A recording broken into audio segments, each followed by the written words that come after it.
Good afternoon to everyone who are seeing this video. As I said yesterday कि class 10 का एक special series में चलाऊंगा जिसमें फिजिक्स, केमिस्ट्री, मैथ्स और एसएसटी के क्लासेस करवाए जाएंगे।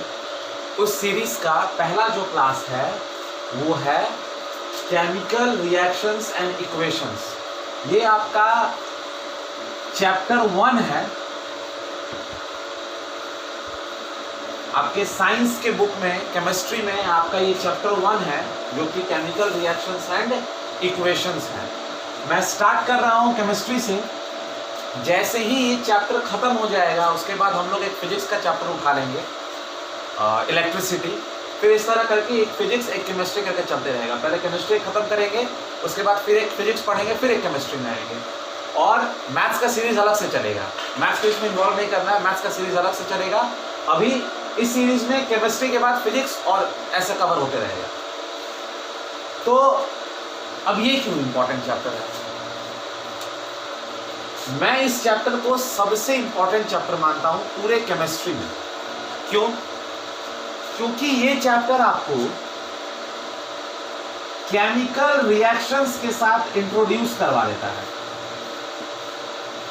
जितने भी केमिकल रिएक्शंस हैं, सारे केमिकल रिएक्शंस यहाँ मौजूद हैं। आपको मैं टाइप्स ऑफ केमिकल रिएक्शन पढ़ाऊंगा और भी बहुत सारा चीज़ें आएंगी उसमें। तो यहाँ जो आपका केमिकल रिएक्शन जितने भी हैं, सारे केमिकल रिएक्शंस को हम लोग आर्बिट्रेरली लिखेंगे। मगर केमिकल रिएक्शन को पढ़ने से पहले एक चीज़ बहुत इंपॉर्टेंट है जो जानना, and that is chemical formula, जो कि आपने क्लास 9 में पढ़ा था। क्लास 9 में आपने पढ़ा था केमिकल फार्मूला। केमिकल फार्मूला के साथ साथ आपको सिंबल ऑफ एलिमेंट्स भी जानना बहुत जरूरी है। एलिमेंट्स का सिंबल जब तक आप नहीं जानोगे तब तक आप फॉर्मूला नहीं बना पाओगे किसी भी कंपाउंड का। और जब तक आपको फॉर्मूला नहीं पता होगा तब तक आप कभी भी केमिकल रिएक्शन नहीं बना सकते हो। बहुत लोगों को ऐसा लगता है कि केमिस्ट्री जो है वो थ्योरेटिकल चीज़ है, आप पढ़ लिए और उसको रख लिए। मगर इम्पॉर्टेंट ये है कि सिंबल जानना, सिंबल के साथ साथ आपको वैलेंसी भी जानना बहुत ज़रूरी है। It's very important. वैलेंसी और सिंबल मिला के ही कंपाउंड आपको फॉर्मूला देगा। किसी भी कंपाउंड का आपको केमिकल फॉर्मूला समझ में आएगा और केमिकल फार्मूला के साथ साथ आपको केमिकल रिएक्शन समझ में आने लगेगा। तो वैलेंसी आप जैसे जानते हो, हम लोग स्टार्ट वैलेंसी से करेंगे, वैलेंसी को समझेंगे, उसके बाद इस चैप्टर के बारे में कुछ जानना चाहेंगे।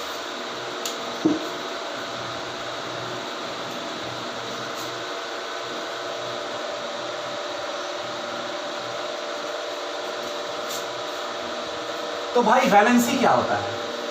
जब तक आप वैलेंसी नहीं जानोगे तब तक आप गलती करते रह जाओगे अपने केमिकल फॉर्मूले में। वैलेंसी क्या होता है?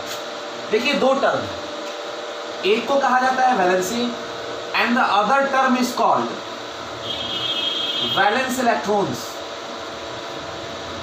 Valency and valence electron. Valence electron is number of electrons in the outer most shell किसी भी of an element, of an atom या ऑफ एन एलिमेंट कुछ भी हो।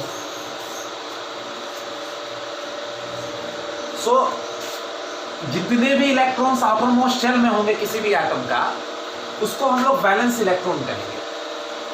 और combining capacity of an element, combining capacity of an element is called valency. These are two different terms. What we do is that we correlate them, but they are different from each other. Obviously there are some instances where they are equal. Suppose sodium, let us take the example of sodium. And to calculate valency and valence electron, the most important thing is you must know the atomic number of elements. Like the atomic number of sodium is 11. How do we write the electronic configuration? 2, 8, 1. K cell, L cell, M cell. So this cell is complete, this cell is complete. The third cell is incomplete. This is the outermost cell. So we can write the valence electron here is 1 and valency is also 1. It has 1 electron. So what it will do is that we will come to know about in metals and non-metals. It will release this electron. Why it will release this electron? To complete its octet, which I called it as octet rule. What is octet rule? What is octet rule?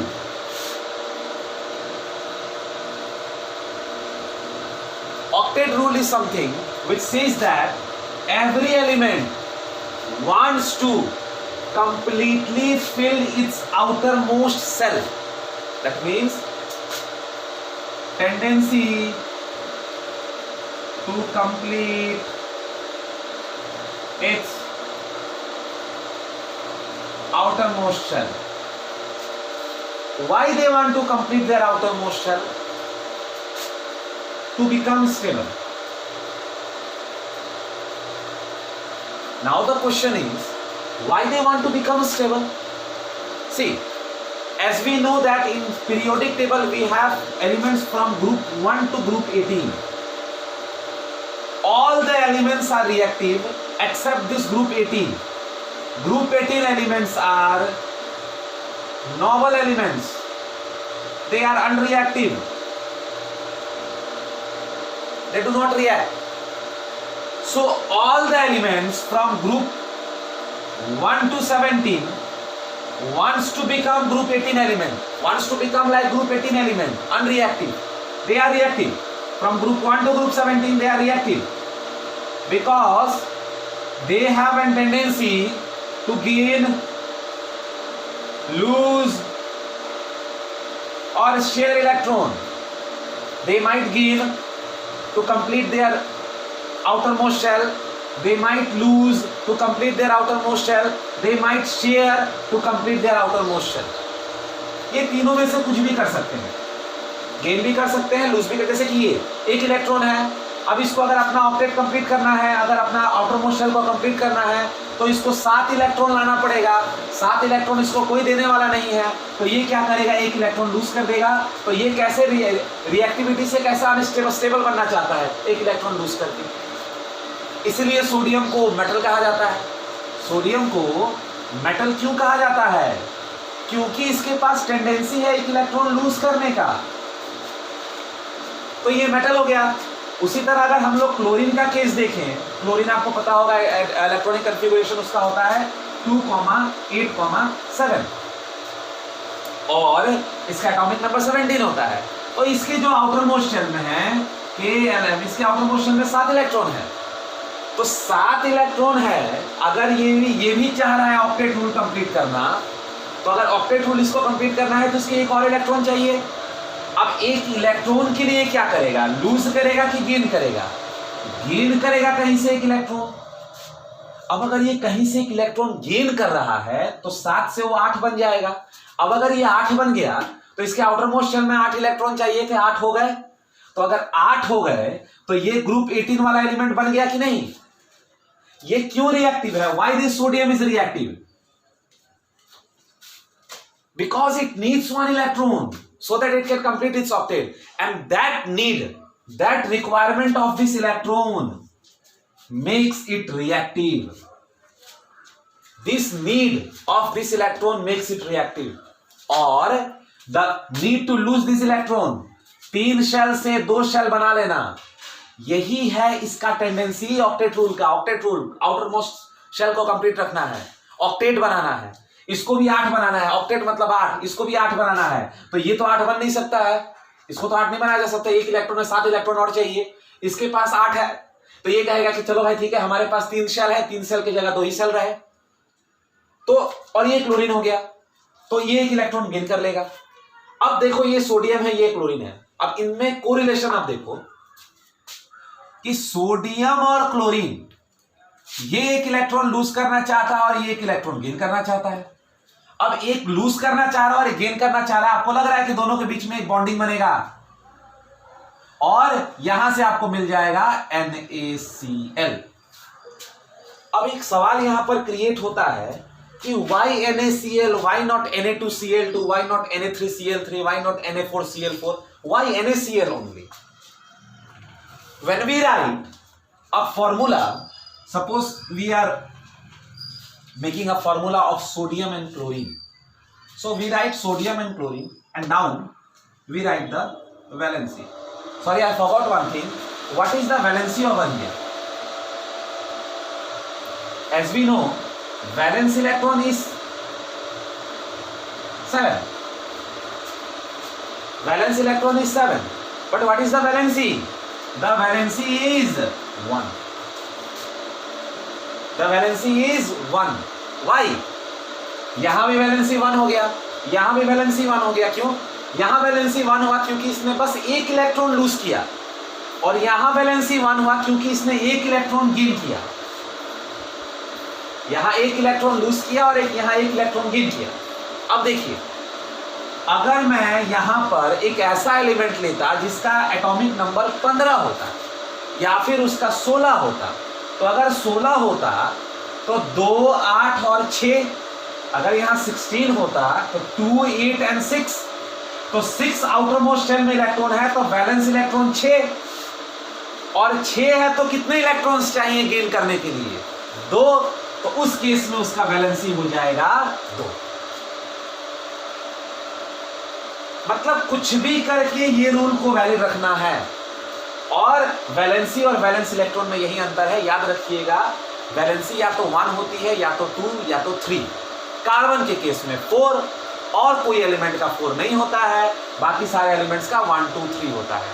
अब 1, 2, 3 का मतलब ये है कि अगर मैं आपको कहूं कि एक एलिमेंट है जिसका वैलेंसी 1 है, तो आपके दिमाग में कंफ्यूजन ये होगा कि इसका भी वैलेंसी 1 है और इसका भी वैलेंसी 1 है, तो इसका वैलेंसी 1 है तो ये सोडियम है, और इसका वैलेंसी 1 है तो ये क्लोरीन है।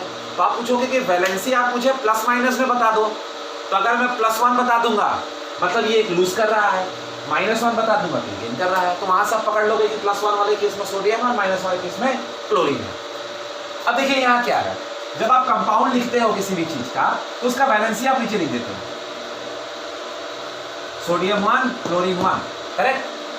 अब इसको क्रिस क्रॉस कर देते हो, क्लोरीन का वैलेंसी सोडियम के पास और सोडियम का वैलेंसी क्लोरीन के पास, और ये बन गया Na1Cl1, जो हम लोग 1 नहीं लिखते हैं तो इसका हो जाता है NaCl। ये हो गया compound sodium chloride which is made up of sodium and chlorine. तो इस तरह से हम लोग अलग अलग कंपाउंड्स का फॉर्मूला लिखते हैं, और यही फॉर्मूले को ले जाकर हम लोग केमिकल रिएक्शन बनाते हैं। इसी से केमिकल रिएक्शन बनता है। अब जैसे कि मान लो मुझे मैग्नीशियम क्लोराइड लिखना है, तो मैग्नीशियम और क्लोरीन, मैग्नीशियम का 2 वैलेंसी, क्लोरीन का 1। अरे भाई मैग्नीशियम का एटॉमिक नंबर 12 है ना, तो 2, 8, 2, तो आउटर मोस्ट शेल में 2 इलेक्ट्रॉन, 2 लूज कर देगा तो 2 हो गया। अब देखो MgCl2, समझने का ट्राई करो, क्यों NaCl हुआ सोडियम क्लोराइड और क्यों MgCl2 हुआ मैग्नीशियम क्लोराइड, और अगर वही एल्युमिनियम आ जाएगा तो AlCl3 हो जाएगा। ऐसा क्यों हो रहा है? क्योंकि यहां सोडियम का वैलेंसी 1 है तो क्लोरीन के पास 1 है, यहाँ मैग्नीशियम का वैलेंसी 2 है तो क्लोरीन के पास 2 है, यहाँ एल्युमिनियम का वैलेंसी 3 है तो क्लोरीन के पास 3 है, और तीनों केस में क्लोरीन यूज किया गया है तो इसका वैलेंसी 1, 1, 1 है। यहाँ तो मुझे उम्मीद है कि आपको क्लियर होगा कि केमिकल फार्मूला कैसे लिखा जाता है, और बाकी भी बहुत सारे कंपाउंड्स आते हैं, जैसे कि एल्युमिनियम फॉस्फेट होता है, एल्युमिनियम सल्फेट होता है, बहुत सारे कंपाउंड्स आते हैं जिनके बारे में हम लोग धीरे धीरे करके डिस्कशन करेंगे। मगर मेरा एडवाइस ये है आपको कि आप क्लास 9th का चैप्टर 3 में वहाँ पर अलग अलग एलिमेंट्स का वैलेंसी दिया हुआ है, प्लस कंपाउंड्स का भी वैलेंसी दिया हुआ है, उस चीज़ को आप अच्छे से पढ़ लो। मैं आपको उसका लिंक भेज दूंगा और वहाँ से आप एक बार उसको कॉपी पे उतार लें। अब यहाँ पर जो हमारा मेन डिस्कशन है वो स्टार्ट होता है यहाँ ये तो कुछ वैलेंसी का बात था, कुछ केमिकल फॉर्मूलेस के बारे में बातें थी। अब सबसे बड़ा सवाल आता है कि सर वैलेंसी हम लोग पढ़े क्यों?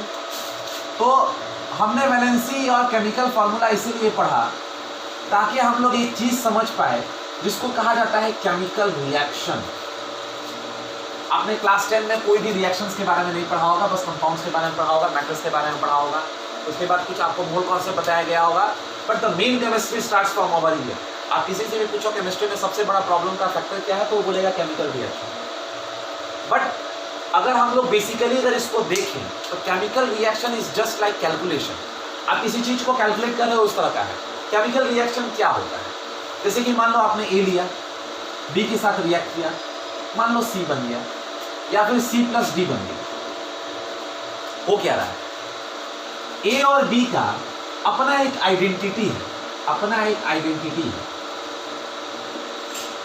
और ए और बी कंपाउंड्स में कुछ बॉन्डिंग है, तब तो आपने ए और बी मिक्स किया।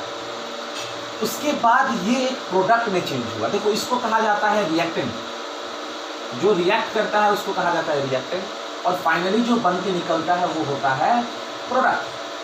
मतलब आपने ए और बी मिलाया और आपको सी और डी मिल गया, तो सी और डी जो हो गया आपका प्रोडक्ट हो गया और ए और बी आपका रिएक्टेंट हो गया। और ये जो आप एरो देख रहे हो बच्चों, ये एरो बताता है कि the reaction is moving in forward direction only.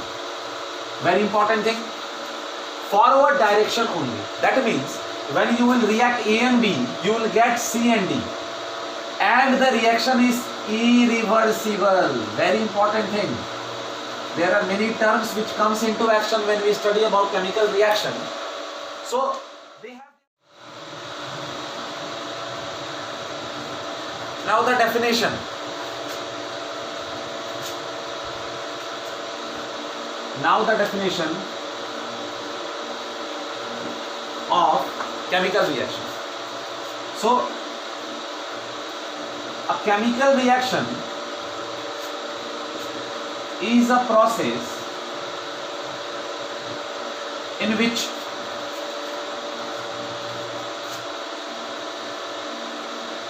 the original substances loses their identity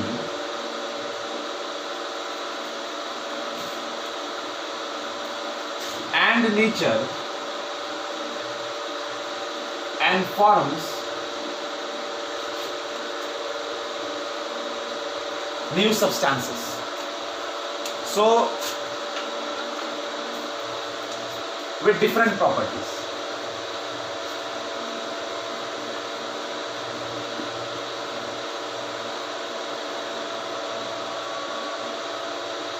Bookish definition so that you don't have to mug up new definitions.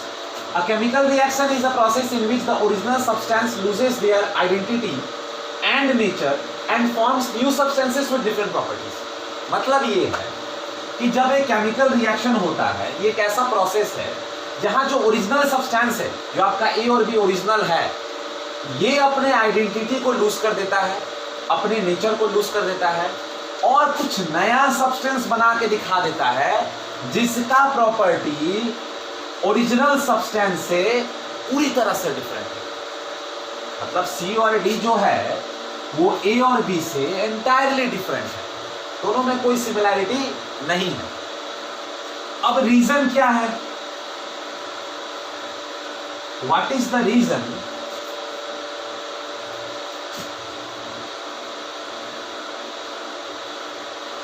for the chemical reaction taking place? The breakage of the old bonds and the formation of the new bond is the reason. यहां भी आ जा रहा है bonding. देखो bonding बहुत important है, bonding बहुत important है। आगे चल के हम लोग पढ़ेंगे कि बॉन्डिंग क्या होता है, अलग अलग टाइप का बॉन्डिंग होता है। जैसे कि NaCl है, Na और Cl के बीच में कुछ तो बॉन्डिंग होगा कि दोनों एक साथ है। MgCl2 है, कुछ तो बॉन्डिंग होगा इन दोनों में कि दोनों एक साथ है। तो उसी तरह अलग अलग कंपाउंड्स में अलग अलग बॉन्डिंग होता है। और यहां पर हम लोग इस चीज को समझा दे रहे हैं, बट ये है कि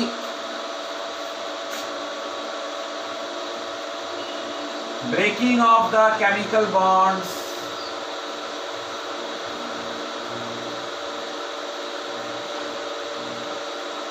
formation of new bonds.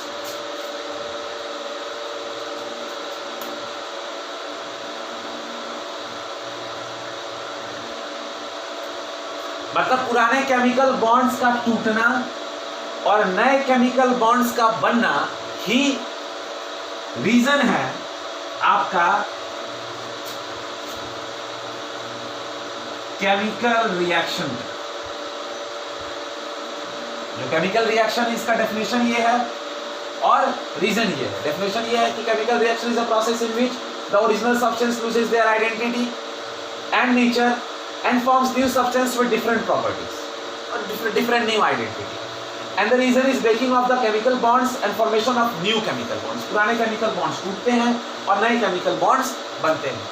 उतार लीजिए इसको, उसके बाद हम लोग देखते हैं कि कैसे आइडेंटिफाई होता है।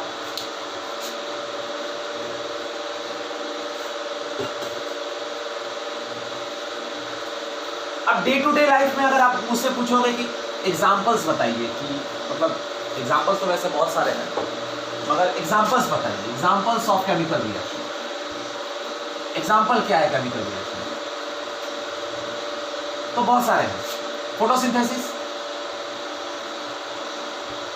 फोटोसिंथेसिस इसलिए कि आपने इसको सुना है बहुत बार। फोटोसिंथेसिस में क्या होता है? ग्रीन प्लांट्स क्या करते हैं? वाटर लेते हैं, सनलाइट लेते हैं और उससे फूड प्रिपेयर करते हैं। तो जो फूड प्रिपेयर होता है वो क्या सनलाइट जैसा होता है या फिर वाटर जैसा होता है? नहीं। Green plants prepare their food with the help of light, photosynthesis.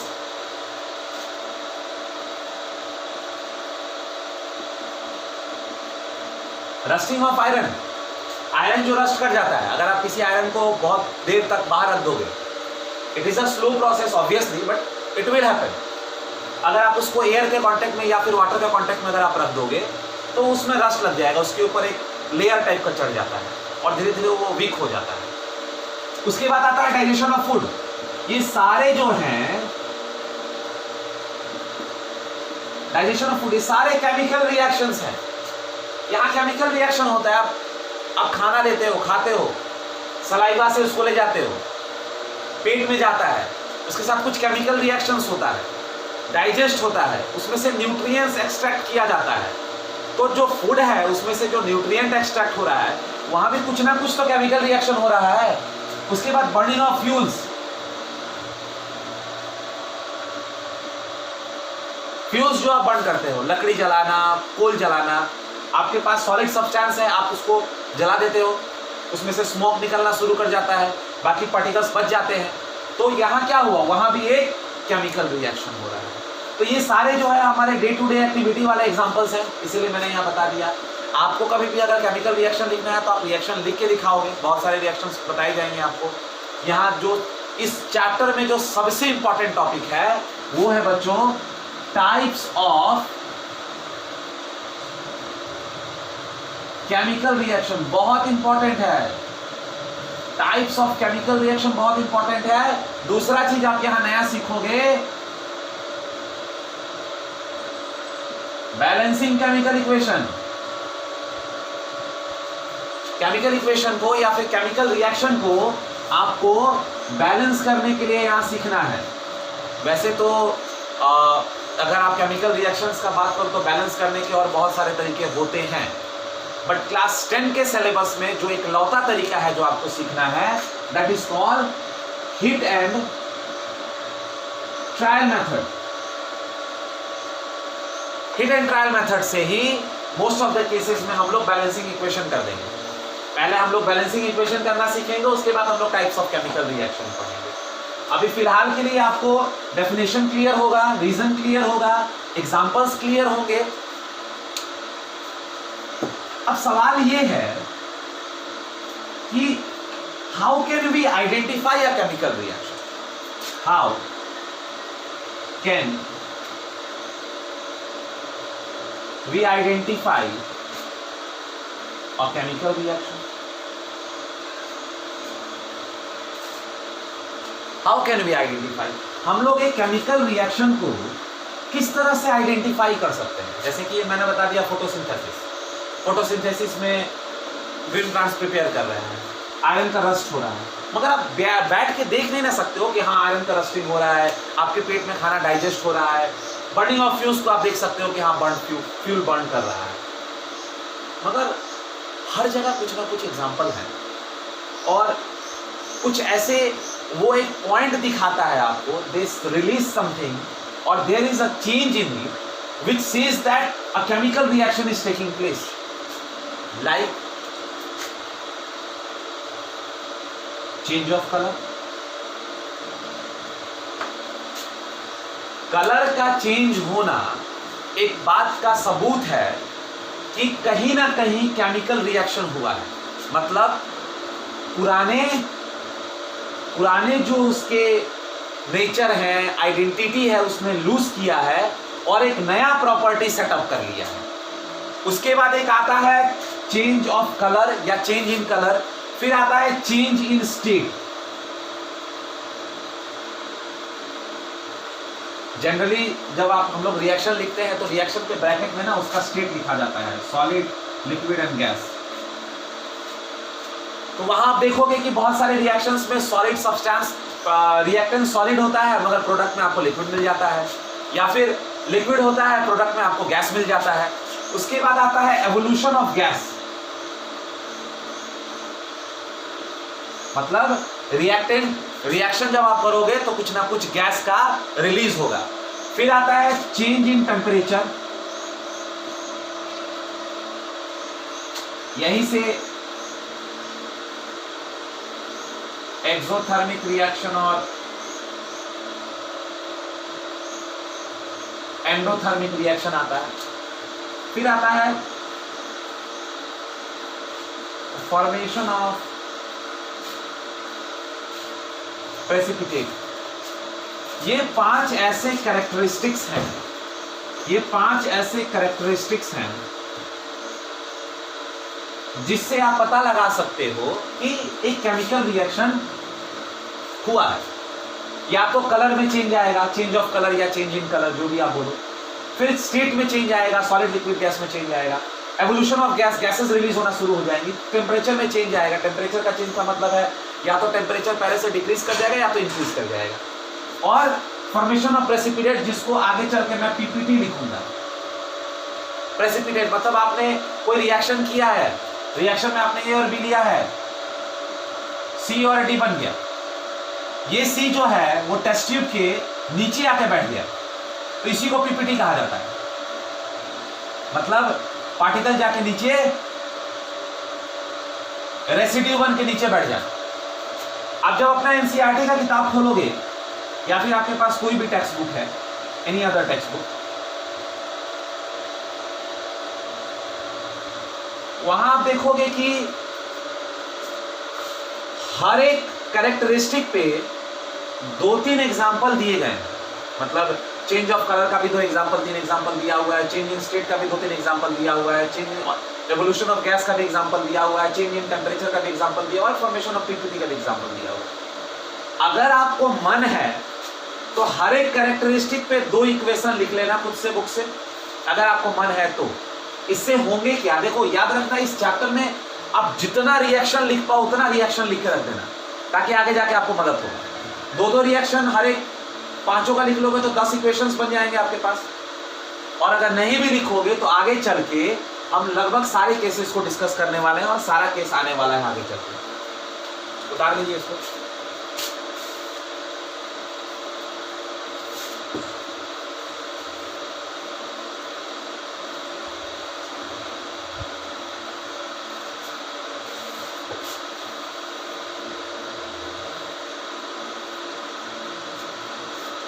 अब जैसे कि मान लीजिए एक एग्जांपल मैं दिखा देता हूं एवोल्यूशन ऑफ गैस का।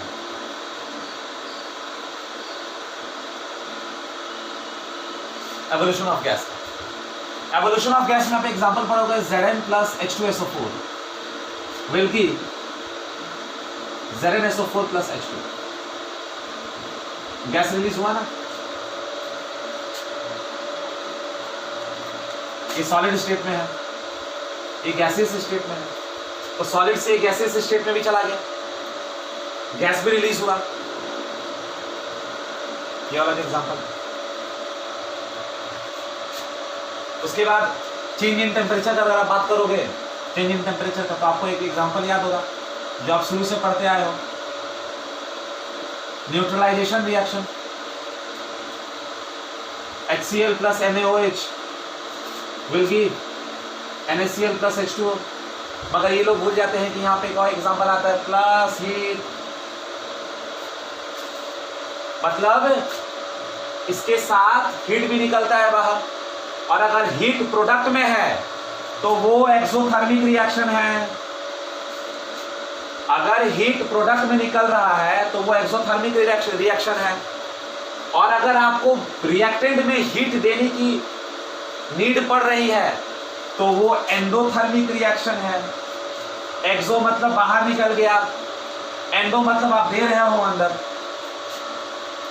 अब देखो यहां पर जब बात एक्सोथर्मिक और एंडोथर्मिक का आता है तो ये वाला मेरे लिए एक बड़ा स्पेशल सा केस बन जाता है। HCl plus NaOH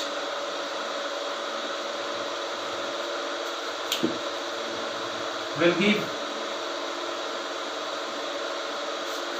अब देखो होता क्या है, HCl के बीच में कोई बॉन्डिंग होगा, NaOH के बीच में एक बॉन्डिंग होगा, यहां NaCl के बीच में कोई बॉन्डिंग होगा, वाटर के बीच में कोई बॉन्डिंग होगा। ठीक, मैं पूरा बॉन्ड नहीं बना रहा हूं, इसके ऊपर क्वेश्चन नहीं उठाना है कि सर यहाँ पे आप बॉन्ड बना रहे हो, ऐसे बॉन्ड नहीं है, इसका बॉन्ड तो ऐसे होता है, इस तरह का बॉन्ड ऐसे होता है। We are not into that. अब देखो कि मैंने जो रीजन बताया था आपको, केमिकल रिएक्शन का रीजन, HCl के बीच में बॉन्ड है और NaOH के बीच में बॉन्ड, ये दोनों बॉन्ड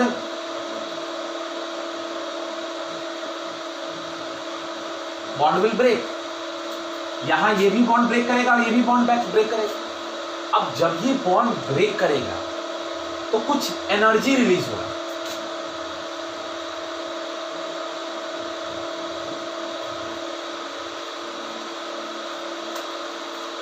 अब जब वो एनर्जी रिलीज होगा तो मान लो यहां से H प्लस Cl माइनस, तो ये H चला गया OH के पास, Cl आ गया NaCl, तो आपका बन गया NaCl और H2। मगर जो एनर्जी, जितना एनर्जी इन दोनों को लग रहा था बॉन्ड बनाने में, उससे कम एनर्जी में प्रोडक्ट बन गया। मतलब energy of the reactant was greater than energy of the product. अब कंजर्वेशन ऑफ एनर्जी देखना है यहां पर, आपने पढ़ा है conservation of energy. Conservation of energy क्या कहता है?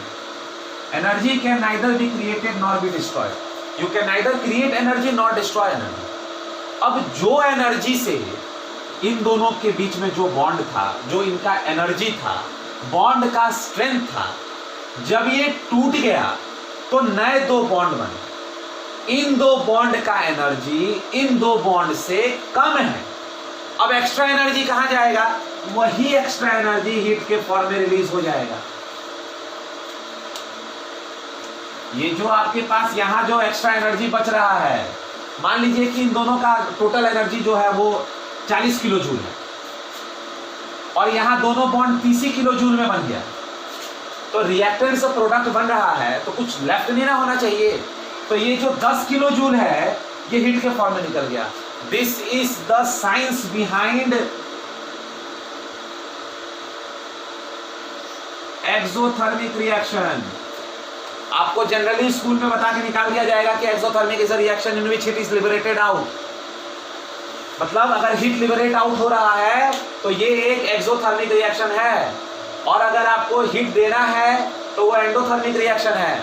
मगर क्वेश्चन यहाँ ये राइज करता है कि यहाँ हीट रिलीज क्यों हो रहा है और एंडोथर्मिक में हीट क्यों दिया जा रहा है? यहाँ हीट इसलिए रिलीज हो रहा है क्योंकि जो आपका रिएक्टेंट है वो टूटेगा तब तो प्रोडक्ट बनेगा, और ये दोनों तभी टूटेगा जब इसमें से एनर्जी रिलीज होगा। तो जब ये टूट गया, एनर्जी रिलीज हो गया, जब नया बॉन्ड बन गया, तो नए बॉन्ड के फॉर्मेशन में पुराने बॉन्ड जितना एनर्जी नहीं था, ये कम एनर्जी में ही बना लिया और इसने एनर्जी रिलीज कर दिया। अब यही एंडोथर्मिक होता तो बॉन्ड प्रोडक्ट का बनने में 40 किलो जूल लगता और रिएक्टेंट में 30 किलो जूल होता। तो रिएक्टेंट में हम लोग इस हीट को एडिशनली ऐड कर देते और एडिशनली ऐड करने से ये भी 40 हो जाता, ये भी 40 हो जाता, तो वो हो जाता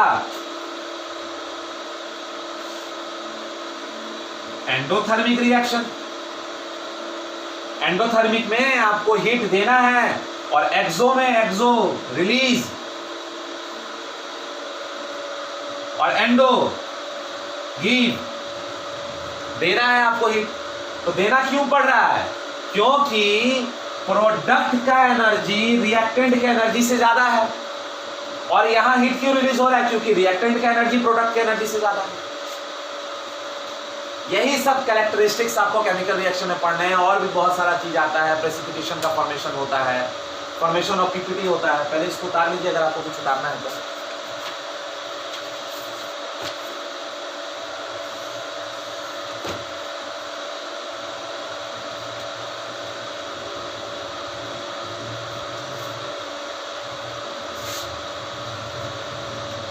अब आप बोलोगे ये तो समझ में आ गया, मगर पीपीटी क्या होता है भाई? फॉर्मेशन ऑफ प्रेसिपिटेट क्या होता है?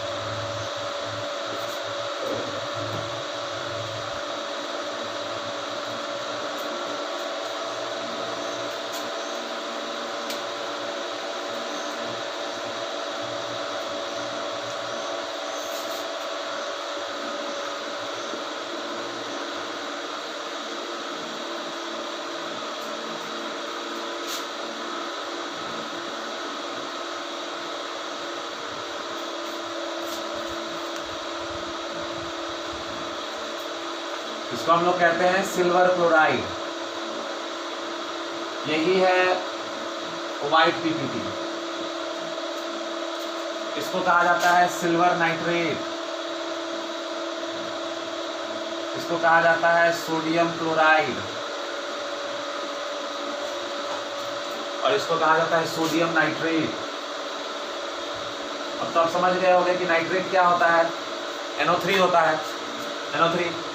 तो जब भी आप सिल्वर नाइट्रेट को सोडियम क्लोराइड के साथ रिएक्ट करिएगा तो आपको सिल्वर क्लोराइड और सोडियम नाइट्रेट मिलेगा।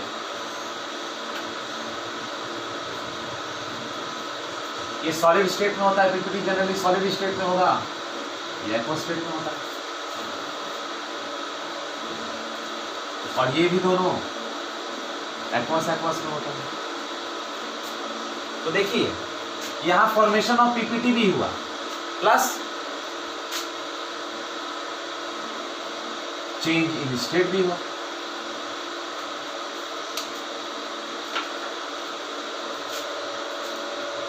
हुआ कि नहीं?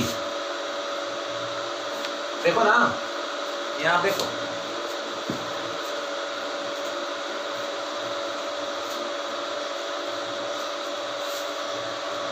यहाँ सिल्वर नाइट्रेट एक्वस स्टेट में है, सोडियम क्लोराइड भी एक्वस स्टेट में है।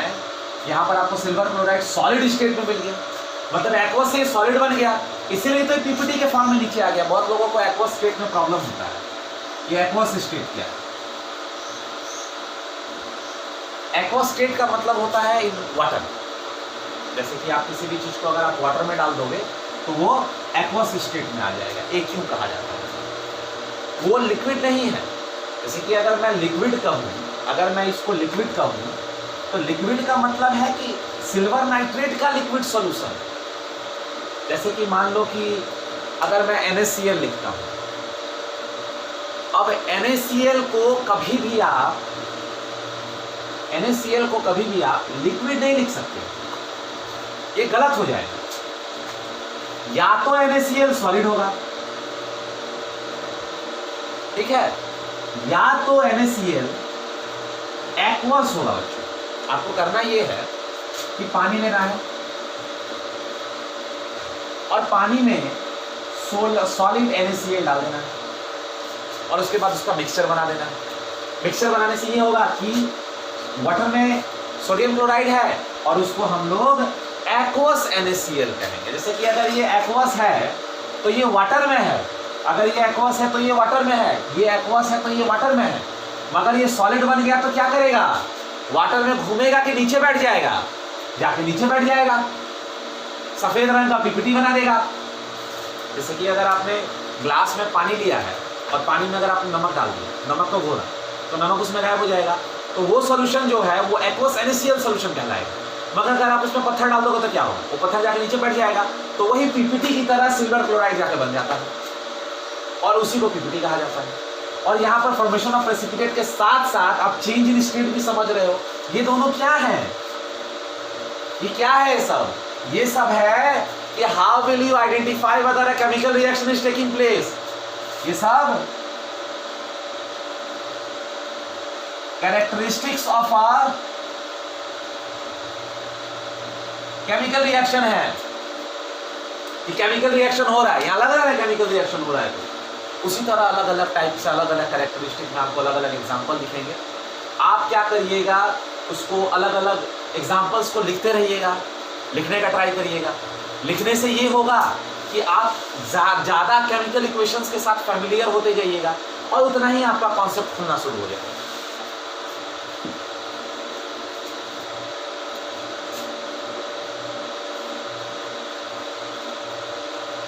जैसे कि एक बड़ा फेमस एग्जांपल है, carbon plus oxygen will give CO2 plus heat plus light.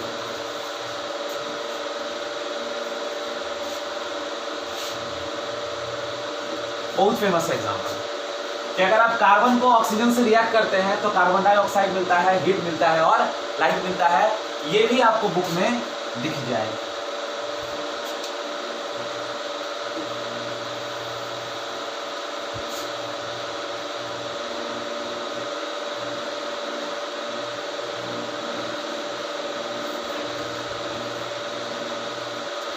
उसके बाद एक रिएक्शन आता है जिसको कहा जाता है thermochemical reaction.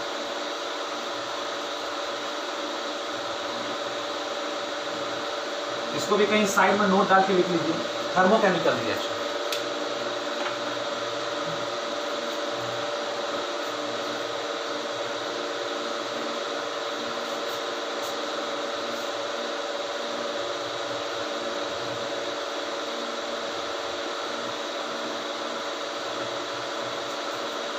Thermo means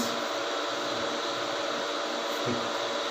So a chemical reaction in which heat is involved is called thermochemical reaction. उतार लीजिए।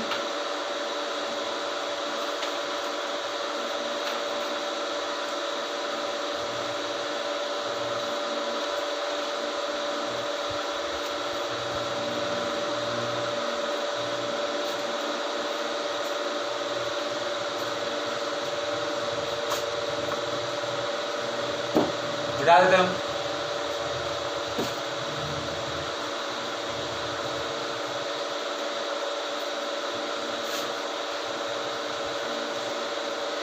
अब यहां पर हम एक नया टर्म लिखेंगे,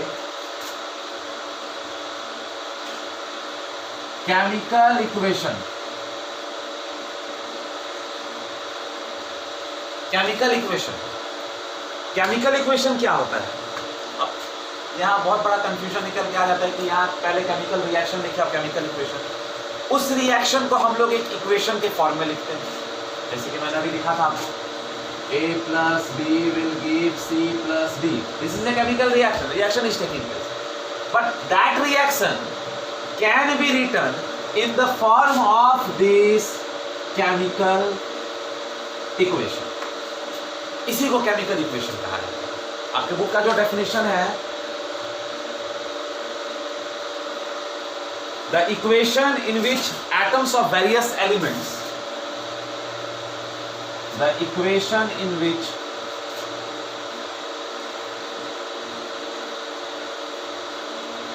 atoms of various elements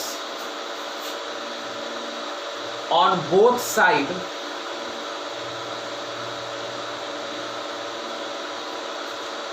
this is the definition of a balanced equation.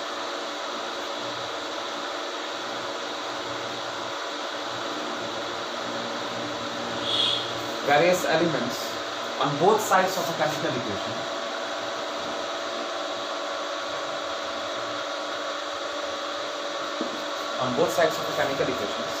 are equal in accordance with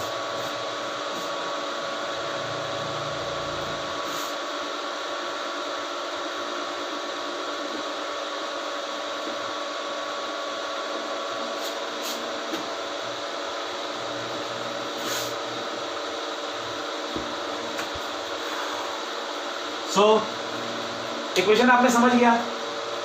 what was that equation? Equation is something, equation is a representation of a chemical reaction. कोई भी reaction हो रहा है उसको represent करने का एक तरीका है. मगर वो इक्वेशन, सबसे इंपॉर्टेंट बात यह है कि बैलेंस्ड इक्वेशन होना चाहिए. मतलब the equation in which atoms of various elements in a chemical reaction are equal in accordance with the law of conservation of mass. Law of conservation of mass का मतलब क्या है कि जो लेफ्ट हैंड साइड में जितने atoms होने चाहिए उतने ही एटम्स राइट हैंड साइड में भी होने चाहिए, ताकि कहीं से भी मास का लॉस ना हो. इसीलिए इक्वेशन को बैलेंस किया जाता है. जनरली जब भी हम लोग कोई भी इक्वेशन लिखते हैं तो वहां पर हम लोग इस चीज को थोड़ा सा नेग्लेक्ट कर देते हैं कि इक्वेशन बैलेंस है कि नहीं है. मगर बैलेंस करना बहुत जरूरी होता है. बैलेंस करने से ये होता है कि जितने भी एलिमेंट्स वहां इन्वॉल्व है उस केमिकल इक्वेशन में, केमिकल इक्वेशन आप समझ रहे होंगे. केमिकल इक्वेशन मतलब किसी भी रिएक्शन का रिप्रेजेंटेशन. रिएक्शन को रिप्रेजेंट करने का तरीका होता है केमिकल इक्वेशन. रिएक्शन को इक्वेशन में बदल देना. जैसे कि मान लो कि अगर मैं आपको बोलूं कि आपके पास कुछ पेन है और कुछ पेंसिल है और आपको उसको मैथमेटिक दोनों मिला के आपके पास 100 है. मतलब पेंसिल भी है और पेन भी है और दोनों मिला के आपके पास 100 है.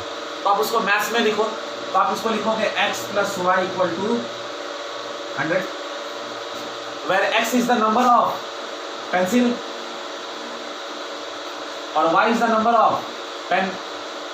हो गया ना? यहाँ से समझ में आ रहा है ना कि आपके पास पेंसिल भी और पेन भी है और दोनों का एडिशन कितना है? 100 है. तो उसी तरह जब आप किसी भी मैथमेटिकल चीज को इक्वेशन के फॉर्म में लिखते हैं, उसी तरह आप रिएक्शंस को भी इक्वेशन के फॉर्म में लिख सकते हैं. और ये इक्वेशन कंजर्वेशन ऑफ मास को वायलेट ना करे, इसीलिए इक्वेशन को हम लोग बैलेंस्ड कर देते हैं. Balanced equation. बैलेंस्ड इक्वेशन का मतलब है एटम्स पूरे बैलेंस्ड हो. इसको उतार लीजिए. और हम लोग जो तरीका अपनाएंगे बैलेंसिंग करने का वो होगा हिट एंड ट्रायल मेथड, जो कि क्लास 10 में बहुत ज्यादा फेमस है.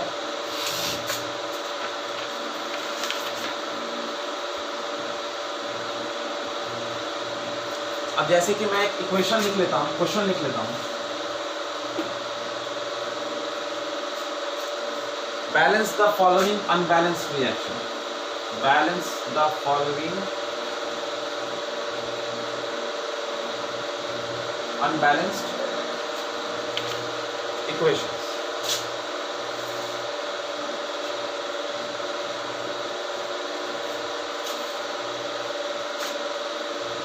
Fe solid plus H2O will give Fe3O4 H2 yes.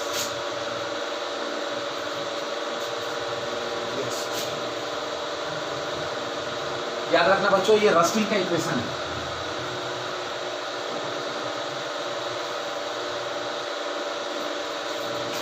Iron water का कांटेक्ट में आया,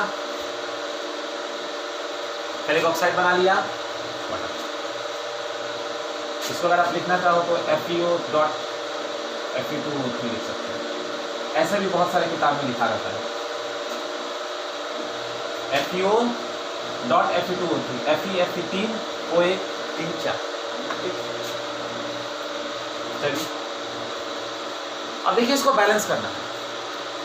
एकदम मैं आपको सबसे आसान तरीका बताता हूं. सबसे पहला काम है कि आप आइडेंटिफाई करें ऑल द एलिमेंट्स.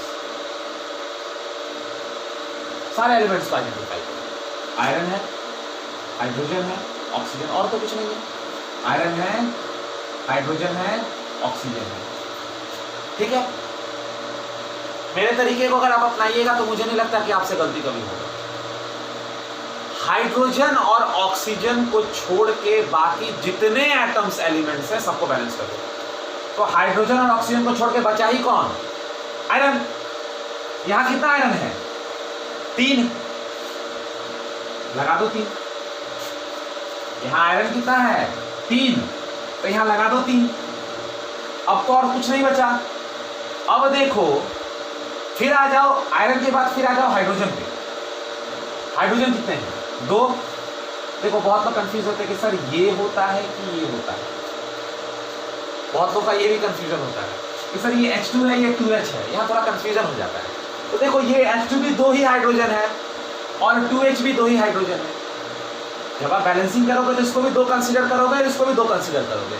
और एक बात बता देता हूँ, जैसे कि मान लो Fe2O3 है फॉर एग्जाम्पल, यहां मैंने लिख दिया 3, ठीक है, Fe2O3 और लिख दिया 3। अगर आपसे कोई पूछेगा कि आयरन कितना है तो बोलना 6, क्योंकि 2 आयरन नीचे और यहां 3 लगा है तो 3 2 जा 6। अगर आपसे कोई पूछेगा ऑक्सीजन कितना है तो 3 3 जा 9। इस चीज को भूलना नहीं है कभी भी। देखो ये सब छोटी छोटी बातें हैं। मैं भी यहाँ स्टेप्स लिख के 4-5 स्टेप्स लिख के भर के आपको step 1 step 2 step 3 step 4 no need. अगर आपको बैलेंस करने के लिए दिया जाएगा at max it will be for 1 mark, it will be for 1 mark. और आप देखोगे कि बहुत लोग क्या करते हैं कि आयरन ऑक्सीजन हाइड्रोजन लिख के लेफ्ट हैंड साइड और राइट हैंड साइड लिखना शुरू कर देते हैं। डोंट डू दैट, कोई नीड नहीं है सबका। तो समझ गए ना कि 3Fe2O3 अगर लिखा हुआ है, इसको मैं मिटा देता हूं, तो देखिए आपने लिख लिया होगा इसको।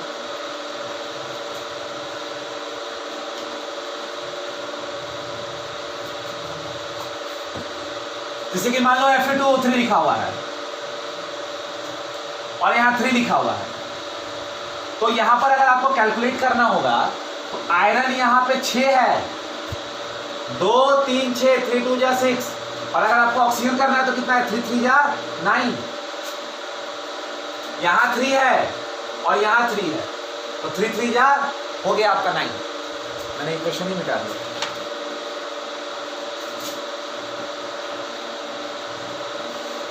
Balance the following.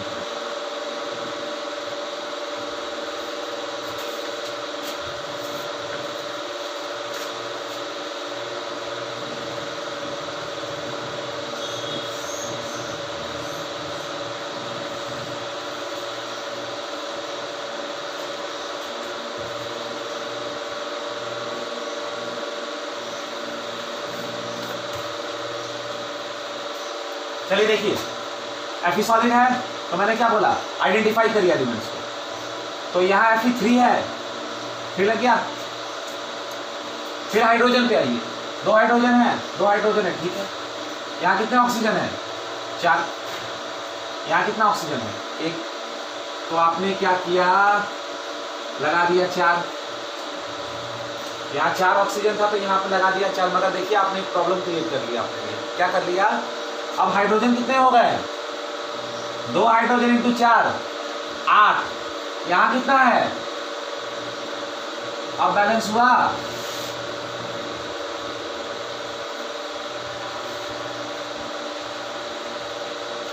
अब बैलेंस हुआ। समझ में आ रहा है हमारा इक्वेशन क्या था। चलो इसके साथ छेड़खानी नहीं करते। Fe सॉलिड, अब सॉलिड लिखना क्या जरूरी है, रिएक्शन लिखा हुआ है तो लिखा हुआ है Fe plus H2O will give Fe3O4 plus H2। अब यहाँ आयरन 1 है, यहाँ आयरन 3 है, तो 3 लगा ले भाई। पहले सारे elements, what to do, the only rule here is identify all the other elements and balance them। which one, all the elements except hydrogen and oxygen। Last में हाइड्रोजन और ऑक्सीजन को बैलेंस करना है। तो यहाँ 3 है और यहाँ 3 हो गया। अब यहाँ बचा क्या, हाइड्रोजन 2, यहाँ भी हाइड्रोजन 2, काम आसान है। मगर यहाँ ऑक्सीजन 4, देखो आगे कुछ नहीं है, कोएफिशिएंट कुछ नहीं है, तो 4 ही मानेंगे। मगर यहाँ तो 1 ही है, तो यहाँ हमने लगा दिया 4। अब जैसे ही हमने 4 लगाया तो ऑक्सीजन का काम तो हो गया, मगर हाइड्रोजन 2 है, यहाँ 2 है और यहाँ भी 2 है, मगर कोएफिशिएंट 4 आ गया। तो आपको पता है कि 4 2 जा 8, तो यहाँ लगा दो 4। ये हो गया आपका बैलेंस्ड केमिकल इक्वेशन। आपने यहां पर law of conservation of mass is not violated here. आपने वायलेशन कंजर्वेशन और law of conservation of mass का वायलेशन यहां नहीं किया है, और यही आपका टारगेट है आपको करना। बट याद रखिएगा कि आपको ऐसे क्वेश्चन मिलने वाले हैं नहीं, आपको ऐसे क्वेश्चन मिलने वाले हैं नहीं कि Fe है, हाइट वाटर है और आपको ये Fe3 और 4 और प्लस H2 देगा। आपको वो लोग राइटिंग लैंग्वेज में देगा। तब तक एक और हम लोग क्वेश्चन करते हैं।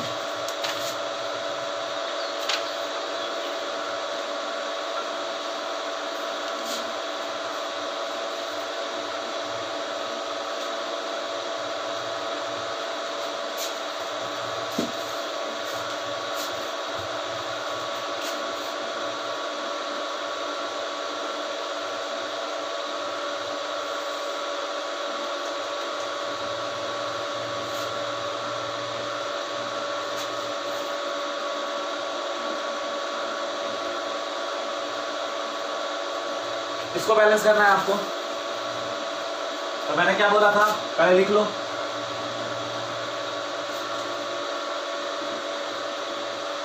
पहले हाइड्रोजन और ऑक्सीजन को छोड़ के, तो कौन है? कार्बन है। कार्बन यहाँ 1 है, यहाँ कार्बन 1 है। हाइड्रोजन यहाँ 2, हाइड्रोजन यहाँ 4। तो क्या करेंगे? 2 लगा देंगे, 2 2 जा 4 और यहाँ भी 4। बचा कौन? ऑक्सीजन। ऑक्सीजन यहाँ कितना है?